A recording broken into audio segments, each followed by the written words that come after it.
जिसमें tactical arbitrage था, source model था और कीपा को यूज़ करके किस तरीके से हम लोग घूम सकते थे। उसके बाद वो लोकेशन किस तरीके से चेंज करनी थी, वो सारी चीज़ें हम लोगों ने कर ली थी। ठीक है। अच्छा, जितना भी डेटा था आप लोगों की क्लास का वो मैंने आप लोगों का वहाँ पे अपलोड कर दिया ना ग्रुप के ऊपर, देख लिया ना आप लोगों ने? ठीक है। अच्छा, एक्सपेक्टेड यही है कि अभी जो नेक्स्ट वो एक प्रोडक्ट को एफ कर रहा है, वो उसी प्रोडक्ट को एफ भी कर रहा है। दोनों ऑप्शन मौजूद होते हैं, चांसेस दोनों होते हैं। वो इस तरीके से करता है जैसे फर्स्ट करें कि उसके पास इन्वेंट्री 1000 यूनिट की, अमेजोन उसको अलाउ कर रहा है कि 500 यूनिट की इन्वेंट्री आप मेरे पास दे दो, तो 500 वहाँ पर भिजवा रहे हैं, 500 अपने वेयर हाउस से शिप करवा रहे हैं। दोनों चीज़ें वो आईपीआई होता है, उसको कहते हैं इन्वेंट्री परफॉर्मेंस इंडेक्स, ये एक स्कोर होता है। आईपीआई का मतलब क्या होता है कि अमेजोन जो होता है ना, पास्ट जो आपका रिकॉर्ड होता है ना, उसकी बेसिस पे आपको आईपीआई स्कोर दे रहा होता है। अच्छा, आईपीआई स्कोर का जवाब ये होता है, लोग सवाल पूछते हैं इंटरव्यू के अंदर भी कि अच्छा आईपीआई स्कोर को कितना होता है, तो आईपीआई स्कोर अच्छा इतना होता है, जितना ज़्यादा आईपीआई होगा उतना ज़्यादा अच्छा होगा। कितना अलाउ कर रहे हैं, अब ये किस तरीके से डिफाइन करता है अमेजोन की कितनी इन्वेंट्री, यानी आपको कितना नंबर अलाउ करना है, कि आपकी जो इन्वेंट्री होती है ना, वो एक नंबर होता है मिनिमम। जैसे फर्स्ट कह रहे हैं कि 100 है, वो उसने सबको दिया हुआ है। अब 100 नंबर उसने दिया हुआ है आपको, आपने अपना अकाउंट स्टार्ट किया और वो इन्वेंट्री सेल होना स्टार्ट हो गया, सब कुछ। अब वो ये देख रहे हैं कि कितने टाइम में आपने इन्वेंट्री को सोल्ड आउट कर दिया। अगर आपकी इन्वेंट्री फर्स्ट करें आपने 1 महीने के अंदर सोल्ड आउट कर दी, 15 दिन के अंदर कर दी, वो आपकी ऑटोमेटिकली जो आईपीआई होगा ना उसको बढ़ाता रहेगा, क्योंकि उससे मालूम है कि आप ऐसी प्रोडक्ट को सेल कर रहे हैं जो बहुत ज़्यादा डिमांड में है, तो वो आपको जगह देता रहेगा अपने वेयर हाउस में कि आप प्रोडक्ट रख सकते हैं। लेकिन अगर आप ऐसी प्रोडक्ट रख रहे हैं जो सेल ही नहीं हो रही, फिर वो अलाउ नहीं करेगा आपको, वो नंबर कम करता रहेगा, क्योंकि उसकी वजह ये है कि वो वेयर हाउस में अपने रखा हुआ है, तो उसकी कॉस्ट तो आती है ना, कॉस्ट भी आती है, और वो ऐसी प्रोडक्ट को रखेगा जो ज़्यादा सेल होती है। अच्छा सर, अगर किसी प्रोडक्ट से हमने देखा था कि वेरिएशन हम ज़्यादा इग्नोर करते हैं तो उसको अवॉइड करते हैं, अगर कोई ऐसी प्रोडक्ट है जिसमें वेरिएशन आ जाती है तो उसको मतलब इग्नोर करना ही सही है या फिर हम रख सकते हैं? ज़रूरी नहीं है ना, अगर वेरिएशन देखें, हमारा जो क्राइटेरिया था वो ये था कि मैं 4 से ज़्यादा वेरिएशन नहीं होनी चाहिए किसी भी प्रोडक्ट की।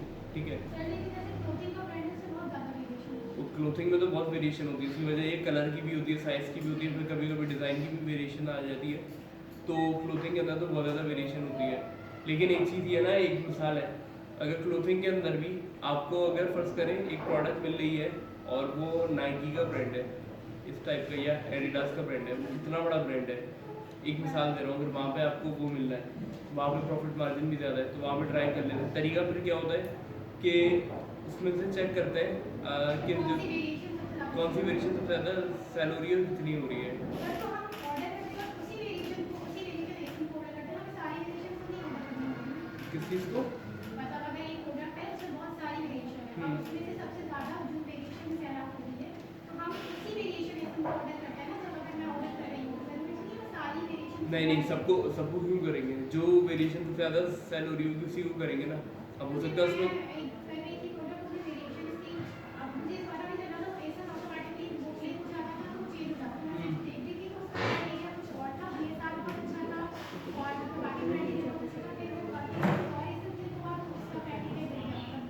एक बात में ख्याल रखिएगा, जब भी कोई वेरिएशन वाली प्रोडक्ट हो ना, तो वेरिएशन पे जब क्लिक करेंगे ना, जो वेरिएशन आपकी होगी उसके बाद 1-2 मिनट रुक जाइएगा, क्योंकि ऊपर टॉप पे जो एसन होगा ना वो चेंज हो जाएगा। बहुत दफ़ा क्या होता है, क्लिक कर दिया आपने, क्लिक करने के वो 1 मिनट लेता है, 1 मिनट या कुछ सेकंड्स लेता है, कि उसके बाद वो जो आपकी एसन होता है ना टॉप पे, वो चेंज होने में तकरीबन कुछ सेकंड्स या 1 मिनट लगा देता है।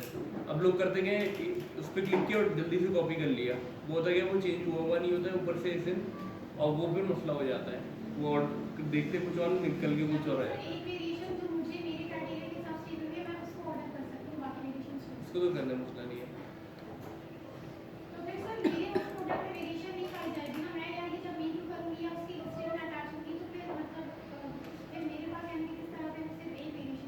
एक वेरिएशन किस तरीके से शो होगी, मीटू करने के लिए एक बार,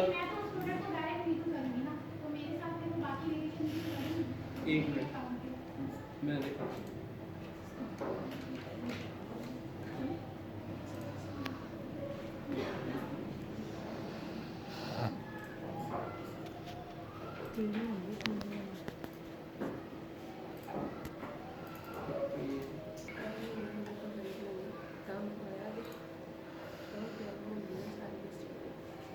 अब जैसे फर्स्ट करें ये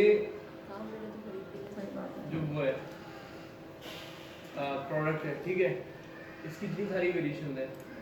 अच्छा, वेरिएशन में इसमें साइज भी है और ये सारी चीज़ें हैं, फिट टाइप भी है, साइज भी है, उसके बाद यहाँ पे कलर भी है और ये सारी चीज़ें, ठीक है, कितनी सारी वेरिएशन है। अब फर्स्ट करें अगर आपको एक वेरिएशन सेल करनी है इस प्रोडक्ट की, ठीक है, जैसे इन्होंने पैक भी बनाए हुए हैं यहाँ पे, फर्स्ट करें यहाँ पे ये वाली वेरिएशन आपको सेल करनी है तो यहाँ पे आप क्लिक करें कोई भी वेरिएशन जो आपको सेल करनी है। अच्छा, ये पैक्स बने हुए, ये वेरिएशन अलग अलग नहीं है, सही है, मतलब वेरिएशन तो है सॉरी, लेकिन पैक्स भी बने हुए साथ में। ये आपने क्लिक किया, क्लिक करने के बाद ये वाला जो एसन है ना, उसको कॉपी करें और कॉपी करने के बाद वहाँ पे जाएंगे वही सेल सेंटर पे, और वहाँ पे जाने के बाद जहाँ B2 करते हैं वहाँ पे सिर्फ इस एसन को पेस्ट करें तो बाकी किसी भी लिस्टिंग के ऊपर आप शो नहीं होंगे, आप सिर्फ इसी वाले लिस्टिंग के ऊपर शो होंगे, ठीक है।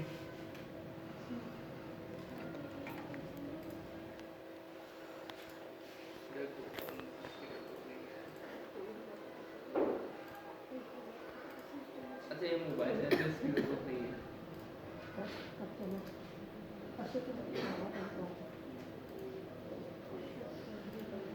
अच्छा, ये भी इतना कोई इम्पोर्टेंट टॉपिक, मतलब बहुत ज़्यादा इम्पोर्टेंट नहीं है, ये तो एक नॉर्मल सी चीज़ है, लेकिन ठीक है कि हमारे जो रिफंड्स आते हैं उसको हम लोग किस तरीके से मैनेज कर सकते हैं। अच्छा, रिफंड होते क्या हैं? हमारा पैकेज जो हमने बुक किया था वो रिफंड हो गया वापस आ गया। रिटर्न करने के बाद हम जब उनको उनकी पेमेंट करते हैं।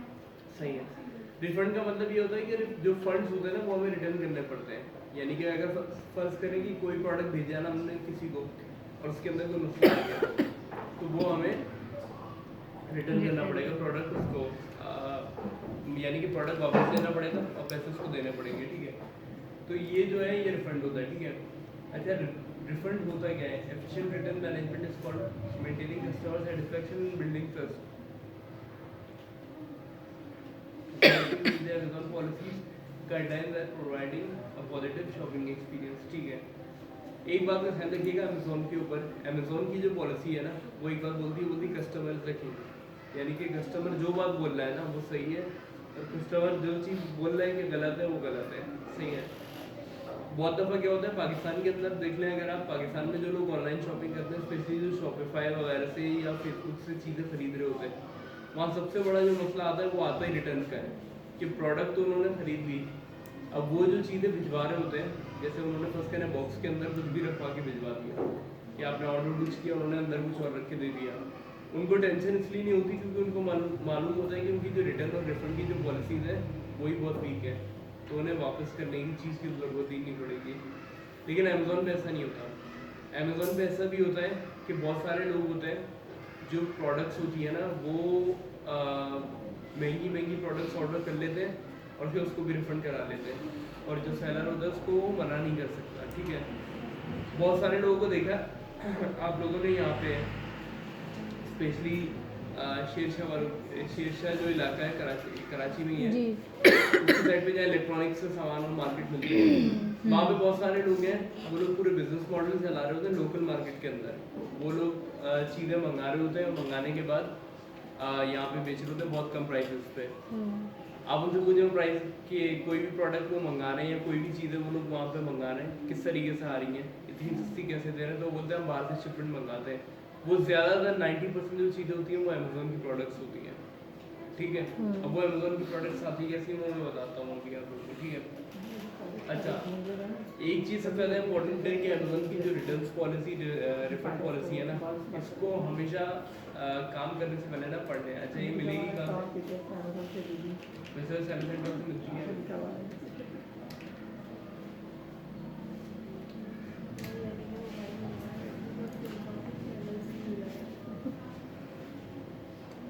इस जगह पे अगर दिए जाएंगे तो यहाँ पे आपको डिटेल्स दे देगा कि आपकी कौन सी पॉलिसी है जिसके अकॉर्डिंग आपको आप रिटर्न कर सकते हैं, और यहाँ पे सारी गाइडलाइंस होती है ना जितनी भी चीज़ें होती हैं मौजूद होती हैं, तो यहाँ से आप लोग पढ़ सकते हैं अगर किसी भी चीज़ की डिटेल चाहिए होती है, ठीक है। अच्छा, कुछ चीज़ों में आपको पहले ख्याल रखना होता है कि रिटर्न्स जो होते हैं, रिफंड्स जो करने होते हैं, किस तरीके से होते हैं. Preparing for return, ensure your product packaging is secure and include return instruction. Include a written label inside the package or give instruction for generating written label through Amazon. ठीक है, लेकिन दो चीज़ें हैं. सबसे पहली बात तो ये कि एक प्रोडक्ट है और कि उसकी आपको ये देखनी होती है कि कोई भी प्रोडक्ट अगर आप भेज रहे हैं ना, उसकी पैकेजिंग सही होनी चाहिए. पैकेजिंग का मतलब ऐसा होना चाहिए कि ऐसा नहीं है कि आप इतनी सस्ती पैकेजिंग में, इतनी हल्की पैकेजिंग में उस प्रोडक्ट को कस्टमर के पास भिजवा दें कि अगर वो रिफंड करता है तो आपकी प्रोडक्ट जो है ना वो डैमेज होने का खतरा हो. इसकी एग्जांपल क्या है, जैसे फर्स्ट करें कि अगर आपने एक प्रोडक्ट को एक ग्लास भेजा है, वो जो एक ग्लास या एक कप भेजा है, ठीक है. अब आपने उसकी पैकेजिंग इतनी वीक करी है कि उसको आपने बॉक्स के अंदर डाला, उसको भेज दिया. जब कस्टमर ने सिर्फ बॉक्स एक दफ़ा खोला, वो बॉक्स बिल्कुल टूट गया या फट गया, ख़राब हो गया बिल्कुल बॉक्स. सही है, तो उस वक्त फ़ायदा नहीं है उस प्रोडक्ट का, उस बॉक्स का. क्यों? क्योंकि वो आपकी जो पैकेजिंग है ना उसको ख़राब कर देगा. तो और प्रोडक्ट जब वापस आएगा तो चांस यही होता है कि वो या तो मिसहैंडल हो जाएगा या टूट जाएगा या कुछ हो जाएगा. तो वहाँ पे इस टाइप के खतरे होते हैं. तो हमेशा एक बात का ख्याल रखना है आपको कि आपको पैकेजिंग ये सोच के नहीं देनी है जो अच्छी हो, कस्टमर तक पहुँच जाए. ये भी अपने माइंड में रखना है कि पैकेजिंग ऐसी हो कि अगर रिटर्न आ जाए हमारे पास तो सही तरीके से हमारे पास रिटर्न भी हो जाए. ऐसा ना हो कि वो डैमेज होके प्रोडक्ट रिटर्न हो. ठीक है. सेकंड चीज़ होती है रिटर्न लेबल.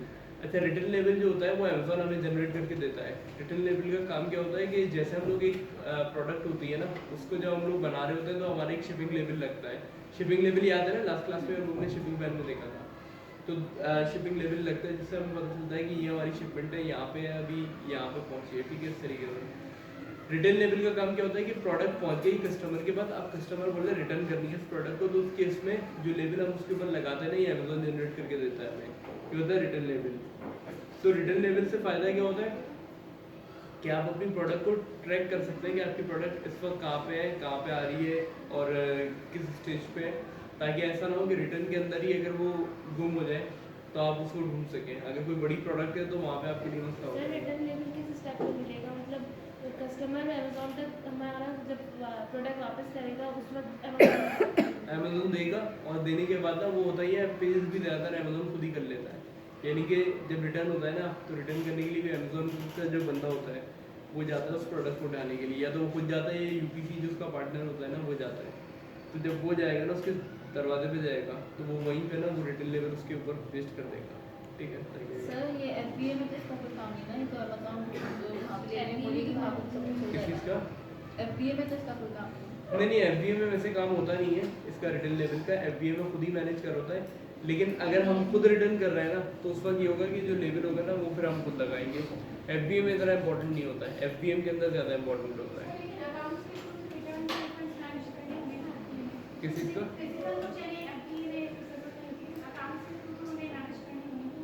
अकाउंट्स के एफबीए में वो खाली हम देख रहे होते हैं, लेकिन उसका हमें ज़रूरत भी नहीं पड़ती देखने की. मतलब ये कि जाहिर सी बात है, इतना तो आप लोग को भी रिकॉर्ड करना पड़ेगा कि कौन सी प्रोडक्ट किधर आ रही है, कितनी कहाँ पे पहुँची है, किस स्टेज पे, ये सारी चीज़ें इंपॉर्टेंट होती हैं. लेकिन इस चीज़ को पूरा क्लोजली मॉनिटर करने की कोई ज़रूरत नहीं होती, क्योंकि अमेज़ॉन खुद अपने एंड पे मैनेज कर रहा होता है. एफबीए के अंदर रिटर्न वाला ज़्यादातर जो काम आता है ना वो आता ही एफबीएम के अंदर है, एफबीए के अंदर नहीं आता. अच्छा, उसके बाद ये कि हैंडलिंग रिटर्न रिक्वेस्ट जो है उसकी हैंडलिंग किस तरीके से करनी है.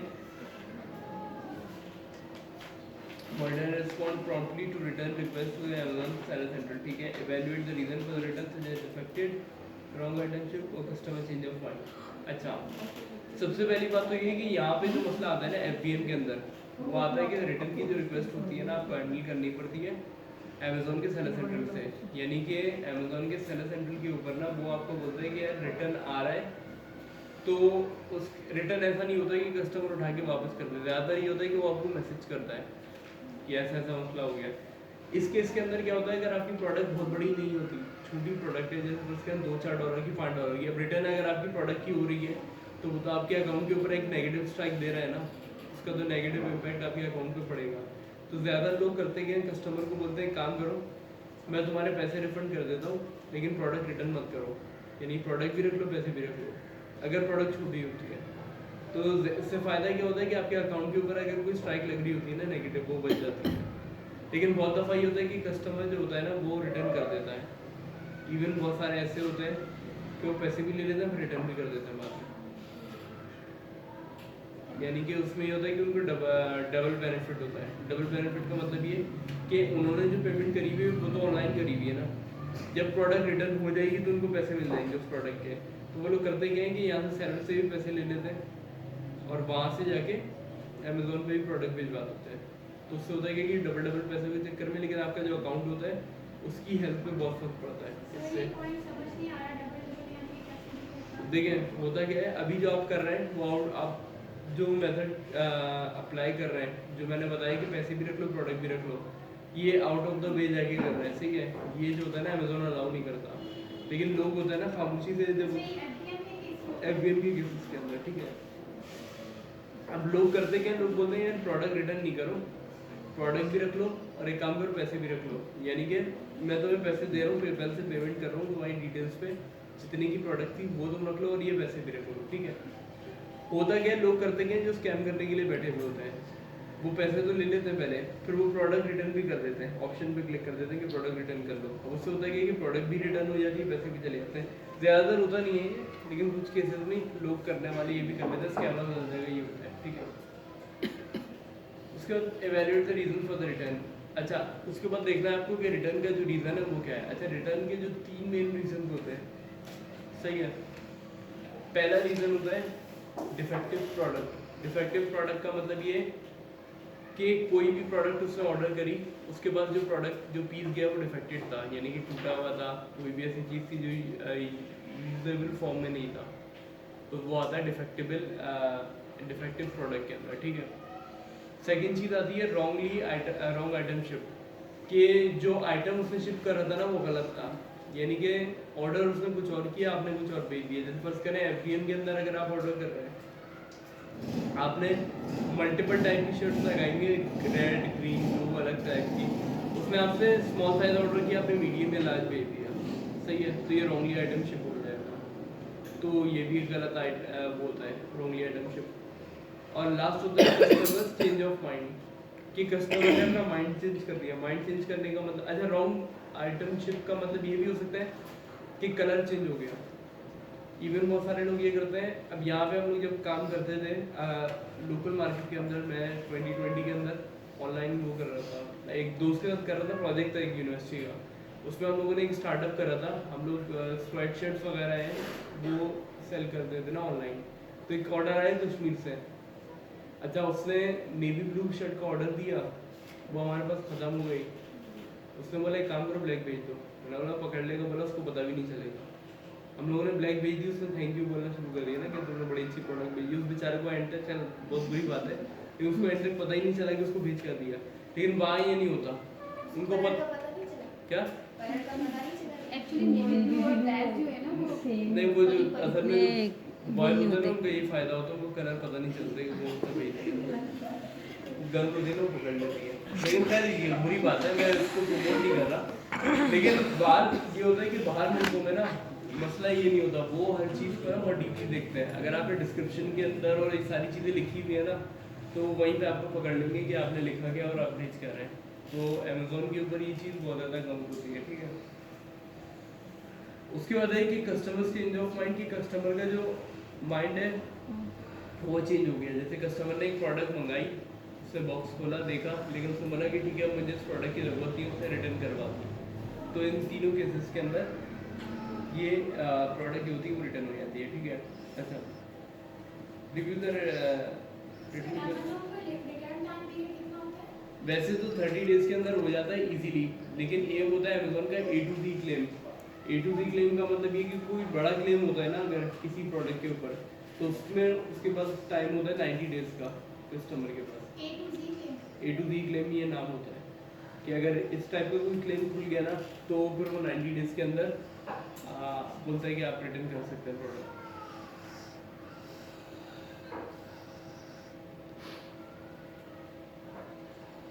अच्छा, उसके बाद ये होता है कि रिटर्न के अंदर भी ना FVM में आपके पास अथॉरिटी होती है कि आप उसकी जो रिक्वेस्ट होती है ना अमेज़न की, सॉरी बायर की, उसको एक्सेप्ट कर सकते हैं या डिनाई कर सकते हैं।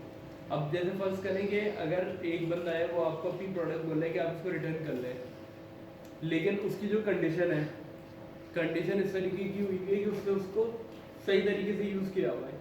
या फर्ज करें आपने एक प्रोडक्ट उसको भेजी, उसने तोड़ के वापस कर दी। ये ज़रूरी थोड़ी है कि आपके पास से टूटी हुई या डिफेक्टेड जाए, हो सकता है उसके पास से डिफेक्टेड आ जाए। FBM के केस के अंदर ना ये प्रूफ करना बहुत मुश्किल हो जाता है कि एक प्रोडक्ट है वो आपने उसको सही हर कंडीशन में भेजी, कस्टमर ने वहाँ जाके तोड़ दी, उसने उसको मिसहैंडल किया, वो टूट गई, ख़राब हो गई और कस्टमर ने आपके ऊपर डाल दी। FBM के केसेस के अंदर ना बहुत मुश्किल हो जाता है इस चीज़ को हैंडल करना। लेकिन FBA के केस के अंदर बहुत ईजी होता है कि अगर एक प्रोडक्ट डिफेक्टेड गई है और अगर वो बोल रहा है कि डिफेक्टेड है, तो आप अमेज़ॉन से डायरेक्टली कॉन्टैक्ट कर सकते हैं कि ये रिटर्न ये क्यों आए, ये नहीं आना चाहिए, क्योंकि आपने अभी प्रोडक्ट को इंस्पेक्ट कराया हुआ है। ऐसी बात है FBA के अंदर रखी थी तो अमेज़ॉन ने हर चीज़ को चेक करके रखा हुआ है ना, तो वो प्रोडक्ट बिल्कुल सही है। तो या तो ये है अमेज़ॉन को आप बोलते हैं, या तो ये आपकी गलती है या ये कस्टमर की गलती है। तो फिर उन दोनों केसेस को वो देख के और जो भी होता है फिर वहाँ से डिसाइड करता है क्या करना है। ठीक है, वहाँ पे उसमें इतना प्रॉब्लम नहीं आता है। ठीक है। अच्छा, अमेज़ॉन की पॉलिसीज़ होती हैं। पॉलिसीज़ वही मैंने जो आप लोगों को पीछे बताई थी गूगल के ऊपर ना, वहीं पे आप सर्च करेंगे, वहाँ से आपको पता चल जाएगा। उस पॉलिसी के अकॉर्डिंग आप डिसाइड करेंगे कि ये प्रोडक्ट जो है ये अमेज़ॉन की गाइडलाइंस जो है इस प्रोडक्ट के बारे में क्या है। यानी कि अगर रिटर्न आ रही है तो उस कंडीशन के अंदर आपके पास ये अथॉरिटी है कि आप उसकी रिक्वेस्ट को एक्सेप्ट कर रहे हैं या डिनाई कर रहे हैं, दोनों चीज़ें मौजूद होती है। ठीक है। अच्छा,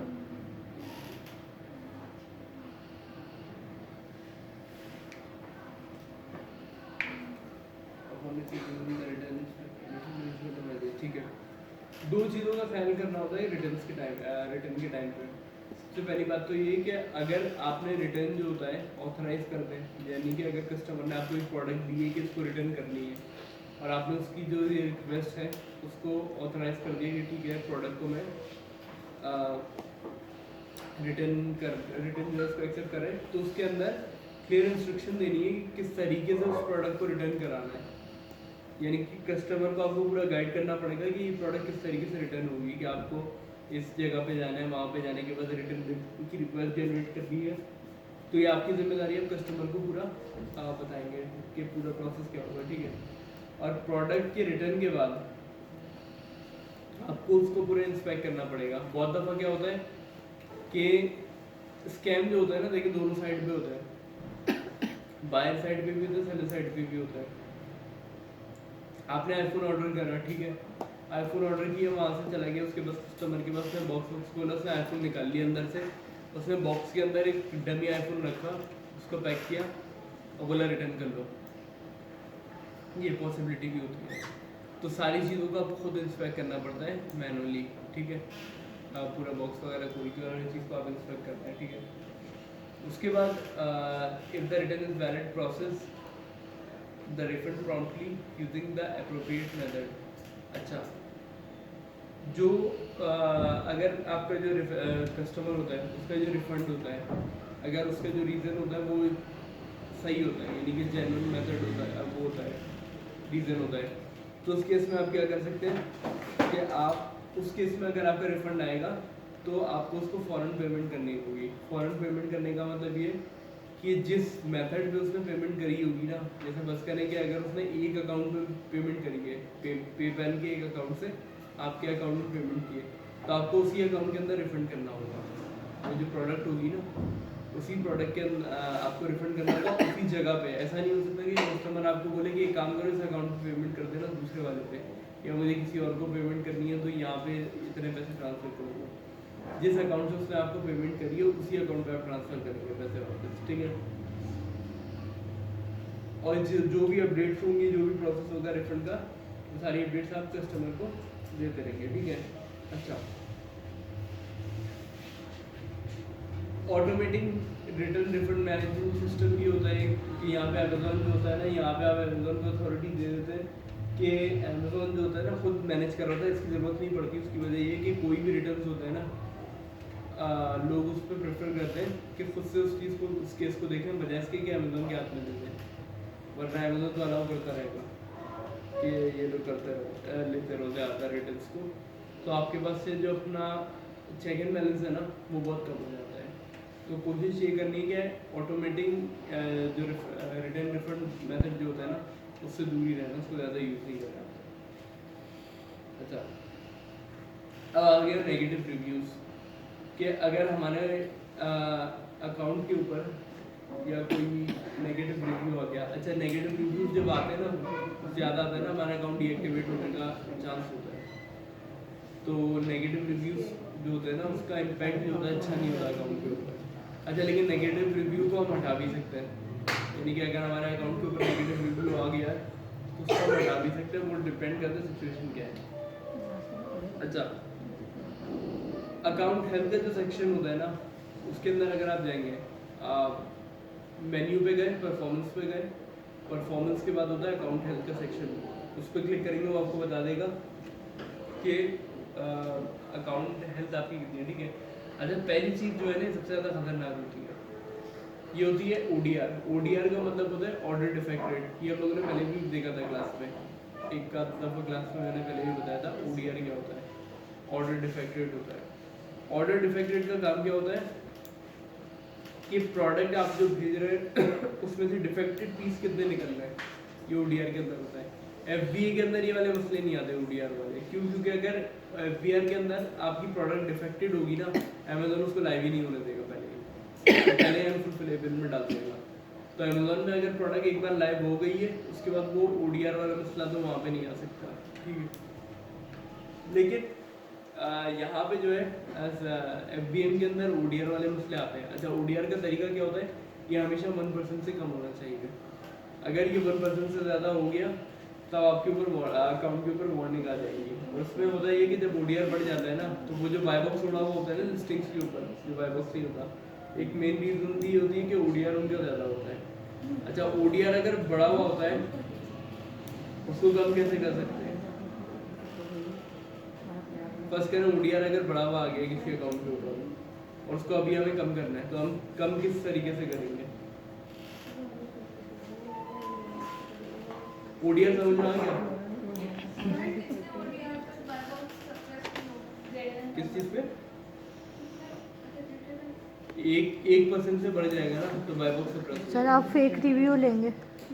फेक रिव्यू कैसे लेंगे? मतलब आप किसी से ऑर्डर करवाएंगे और उससे अच्छे 5 स्टार रिव्यू ले लेंगे, 2-4 लोगों से आप ऐसे करेंगे तो आपका ओडीआर नॉर्मल हो जाएगा। ठीक है। अच्छा, एक चीज़ का ख्याल रखिएगा, ओडीआर और ये सारी चीज़ें होती है ना बहुत सेंसिटिव होती हैं, इनको ना बहुत ज़्यादा क्लोजली मॉनिटर करना होता है एफबीएम के अंदर। ऐसा नहीं हो आपके अकाउंट में कि आपके पास डेली के ओडीआर के क्लेम्स आए जा रहे हैं और आपको कोई टेंशन नहीं है, आप बैठे हुए और एंड में ना ये पहुंच गया 30-40% अकाउंट सस्पेंड हो गया, फिर आपने देखा, तो इसको डे 1 से मॉनिटर करते हैं, पहली बात, ठीक है।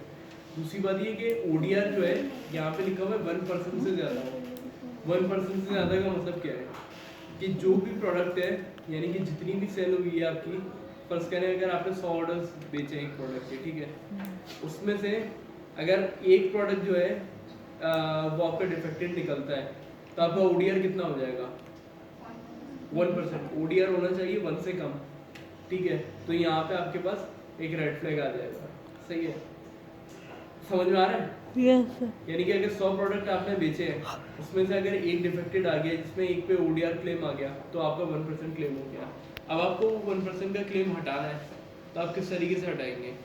उसका तरीका ये है कि आप ऑर्डर करवाएंगे एक फेक ऑर्डर जनरेट करवाएंगे, ज़्यादा एक नहीं कराते, 2-3 करवा देते हैं। उससे होता क्या है कि 2-3 फेक ऑर्डर्स हो गए। अब आपके टोटल नंबर ऑफ ऑर्डर्स कितने हो गए? 102 या 103, ये इतने ऑर्डर्स हो गए, सही है। अगर उसमें से फिर एक डिफेक्टेड ऑर्डर है, एक ओडीआर का ऑर्डर जो पहले आया था जिसकी वजह से आपने 2-3 ऑर्डर जनरेट करवाए, तो आपका जो परसेंटेज होगा वो 1 से कम हो जाएगा ऑटोमेटिकली, सही है। तो इस तरीके से आपका जो ओडीआर है ये कम हो सकता है, सही है। अच्छा, फर्स्ट करें फेक ऑर्डर का तरीका ये होता है, वैसे तो ये होता है ज़्यादातर कि अगर कोई रिश्तेदार है या कोई दोस्त है तो उसको बोल देते हैं कि आप ऑर्डर कर दें 1-2 ऑर्डर। लेकिन अगर फर्स्ट करें उनको आपके पास कोई ऐसे कॉन्टैक्ट में लोग नहीं है, तो फिर उसका दूसरा तरीका होता है, वो करते हैं प्रॉक्सी मार्केटर्स जो ये काम करते हैं। प्रॉक्सी मार्केटिंग नाम सुना है? एक टाइम पे तो बहुत ही ज़्यादा चला था। प्रॉक्सी मार्केटिंग क्या होता है? सर आपने बताया था कि प्रॉपर मार्केटिंग नहीं होता है कि आप किसी को कह के अपने लिए वो करवाते हैं। प्रॉक्सी मार्केटर्स होते हैं ना, वो सर्विस प्रोवाइड करते हैं। उनका काम बेसिकली यही होता है कि वो प्रोडक्ट जो होती है ना आपकी, वो प्रोडक्ट भी खरीद लेते हैं आपकी, आप उनको पेमेंट भी दे देते हैं, उसके बाद वो अलग से फीस भी ले लेते हैं। और ज़्यादा ये होता है कि वो प्रोडक्ट भी अपने पास रख लेते हैं। यानी कि जो प्रोडक्ट होती है ना, अब ये डिपेंड करता है कि आपकी उनसे डील करें। कौन करता है? FBA वाले भी करते हैं। FBA वाले इसलिए करते हैं कि अगर उनके पास अकाउंट पे रिव्यूज़ नहीं है, तो उस वक्त ये वो लोग प्रॉक्सी मार्केटर्स वहाँ पे भी यूज़ करते हैं कि मेरे प्रोडक्ट को आप खरीद लो, और ख़रीदने के बाद उसके बाद रिव्यू दे देना। सही है। तो होता क्या है कि ज़्यादातर ये होता है, छोटी प्रोडक्ट है तो आप उसको बोलेंगे प्रोडक्ट भी रख लो, पैसे भी रख लो। प्रोडक्ट अगर बड़ी होगी, महंगी प्रोडक्ट होगी, एक्सपेंसिव होगी, तो उस केस के अंदर आप उससे प्रोडक्ट वापस ले लेते हैं, वो आपके वेयर हाउस में भिजवा देते हैं, 3PL जो होता है, और आप उसको पैसे देते हैं और उसकी फीस देते हैं। तो ज़्यादातर ये जो काम होता है ये प्रॉक्सी मार्केटर करते हैं। ठीक है, समझ आ रहा है ना? Yes sir. ठीक है। तो ODR पे हमेशा जो होता है ना, अच्छा इस बात का आपको ख्याल रखना होता है कि ODR जो होती है ना, हर बार ऐसा ना हो कि बहुत ज़्यादा बढ़ जाए या अकाउंट बिल्कुल ही रिस्क पे चला जाए, सस्पेंशन पे चला जाए, फिर आपको पता लगे ये क्या हो गया।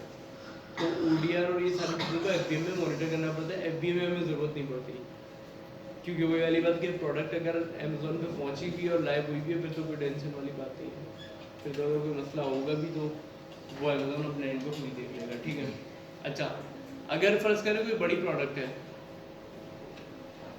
जैसे फर्ज करें LED बेच रहे हैं कोई, हम लोग नहीं बेचते, लेकिन एग्जांपल दे रहा हूँ, LED बेच रहे हैं हम लोग, FBM कर रहे हैं बड़ी, तो उस केस में हम क्या करेंगे? हमें अगर ऑर्डर करना है, फर्ज करें 10 यूनिट हम लोगों ने ऑर्डर करें, फेक ऑर्डर जनरेट करें, ठीक है, तो क्या 10 LEDs उठा के देते हैं? सवाल समझ में आ रहा है? छोटी प्रोडक्ट में तो समझ में आ गया कि सिंपली हमने फेक ऑर्डर जनरेट करवाया, खत्म हो गया। ठीक है। प्रोडक्ट बड़ी है, LED ऑर्डर कर रहे हैं, पूरी जो 45 इंचेस की, 50 इंचेस की जो बड़ी वाली LED होती है, वो ऑर्डर कर रहे हैं। उस केस में हम क्या करेंगे? पूरी LED उठा के 10 LEDs दे देंगे। तो प्रोडक्ट वापस से लेंगे ना, रिव्यू लेने के बाद तो पैसे दे देंगे। लेकिन सिर्फ पहली बात जाना देना मुश्किल होगा। पहली बात तो ये कि उठा के डिलीवरी करनी पड़ेगी, उसके चार्जेस लगेंगे, सारी चीज़ें। दूसरी बात ये, अगर वो प्रोडक्ट वहाँ पे पहुँच गया, हो सकता है कि आने जाने में कहीं पे वो मिसहैंडल हो जाए, कहीं पे डैमेज हो जाए, चांसेस बढ़ जाएंगे ना। यानी कि एक मिसाल है, मोबाइल को और इंसान जेब में, छोटी सी चीज़ें जेब में डाल के घूम सकता है। कभी किसी को देखना आपने LED लेके पूरे शहर में घूमता रहे, बड़ी सी LED, वो डैमेज होने का चांस होता है ना। उस केस के अंदर हम लोग करते क्या है, सर जिन्होंने खरीदी होती है ना, उन्हीं से बोलते हैं हम कि हमसे पैसे लेके गए थे। क्या करते हैं? रिव्यूज अच्छे देते हैं। नहीं, जिन्होंने और भी तो खरीदी प्रोडक्ट तो हमें डिलीवर करानी पड़ेगी ना, उसको प्रोडक्ट तो दिखानी पड़ेगी।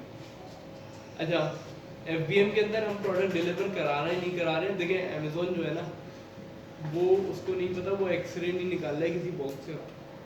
वो उसको कैसे पता चल रहा है कि एक प्रोडक्ट अगर FBM पे ऑर्डर है, डिलीवर हो रही है या नहीं हो रही? वो उसको पता चलता है शिपिंग ID से, ट्रैकिंग ID से। सही है। अगर हम कोई भी प्रोडक्ट डिलीवर कराते हैं ना, तो वो उसकी ट्रैकिंग ID होती है, जिससे अमेज़ोन को पता चलता है कि प्रोडक्ट कहाँ पे और किस स्टेज पे पहुँची हुई है। ठीक है।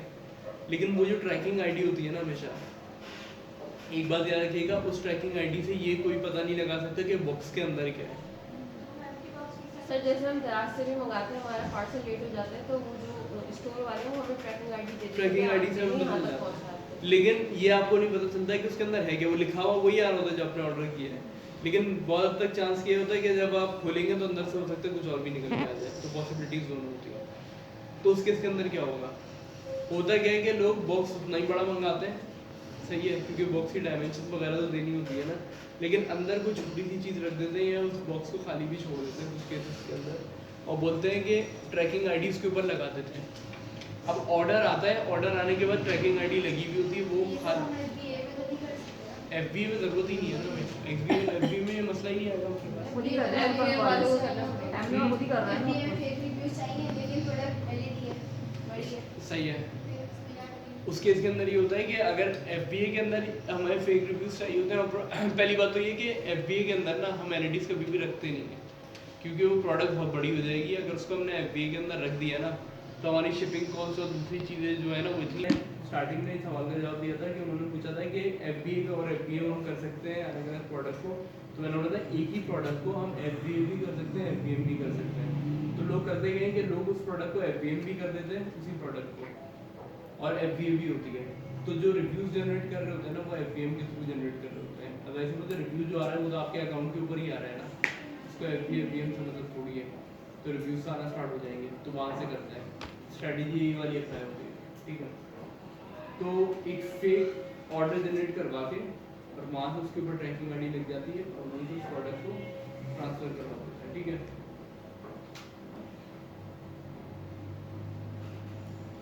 उसके बाद यहाँ पे वो डिटेल होती है, आपको बताता है कि ODR आपका कितना चल रहा है और कितना % है, सारी डिटेल को आपको देना होता है। सर FBA के केस में एक बार जब हमारी इन्वेंट्री लाइव हो जाती है तो फिर ODR का इशू नहीं आता, नहीं, क्योंकि वो लाइव ही उस केस में होगी जब ODR चेक होगा। बिल्कुल। और अगर वो किसी इन्वेंट्री किसी एक आधी यूनिट के अंदर कोई मसला होगा ना तो वो उसको पहले ही अनफुलफिलेबल के अंदर डाल देगा, फिर एक ODR कर देंगे। वो बोलेगा ये फुलफिल नहीं हो सकती। लेकिन अगर लाइव हो गई है फिर वो आपको नहीं हटा सकता, सर Amazon लाइव करने से पहले अगर ODR हो तो फिर क्या करना है?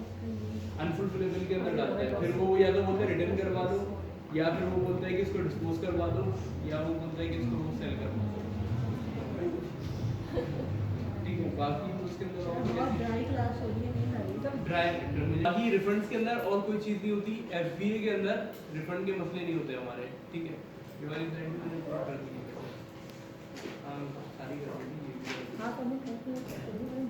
सर जैसा कि आप कह रहे थे कि अगर किसी ने आईफोन ऑर्डर किया है और उसके अंदर उसने डमी आईफोन रखे और वो भेज दिया, तो ये FBA के केस में हो सकता है? तो सर FBA में कैसे हो सकता है, क्योंकि वो वापस तो वहीं जाएगा, वो हमारे एड्रेस पे तो आएगा नहीं, तो वो लोग चेक नहीं करेंगे कि हमने क्या भेजा था अमेजोन वाले, FBA के इसके अंदर होगा फिर आपका मसला नहीं है, Amazon को डील करेगा। कि हमने तो ठीक चीज़ भेजी थी। अगर FBA के अंदर कोई ये करेगा